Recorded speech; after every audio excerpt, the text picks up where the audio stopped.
அல்ஹம்துலில்லாஹ். இப்பொழுது நாம் குர்ஆனுடைய ஸலவாத்தை பற்றி உண்டான பல வசனங்களை நாம் பார்த்தோம். இனி இன்ஷா அல்லாஹ் பெருமானார் மீது ஸலவாத்து கூறுவதனுடைய பலன்களை பற்றி உண்டான ஹதீஸ்களை நாம் ஒவ்வொன்றாக தனித்தனி வீடியோவாகவே இன்ஷா அல்லாஹ் நாம் பார்ப்போம்.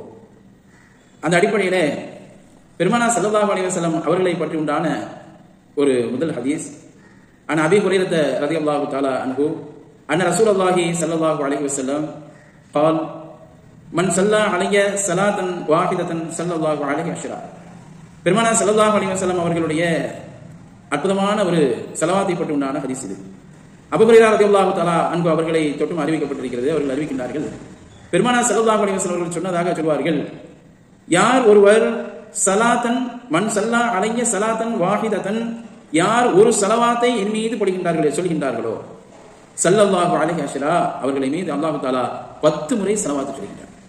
எவ்வளவு பெரிய பாக்கியம்! பெருமானாரின் மீது ஒரு தடவை நாம் ஸலவாத்து சொன்னால் 10 முறை அல்லாஹ் தஆலா நம்மின் மீது அல்லாஹ் ஸலவாத்து சொல்கின்றான் என்று சொன்னால் எவ்வளவு பெரிய ஒரு விஷயம்! பெருமானாரின் மீது அல்லாஹ்வுடைய அன்புதான் என்ன என்பதை நிச்சயமாக இந்த நேரத்தில் நாம் யோசிக்க வேண்டும். அல்லாஹ்விடத்தில் நாம் ஸலவாத்து சொல்றோம், அல்லாஹ்வுக்கு ஸலவாத் சொல்றோம், அவன் நமக்கு ஸலவாத் சொல்றான், அது ஒரு நியாயம் இருக்குது. பெருமானாரின் மீது நாம் ஸலவாத்து சொல்கின்றோம் என்று சொன்னா அல்லாஹ் நம்மின் மீது 10 ஸலவாத்துகளை சொல்கின்றான். 10 ஸலவாத் என்ன? 10 அருள்களை புரிகின்றான் அர்த்தம்.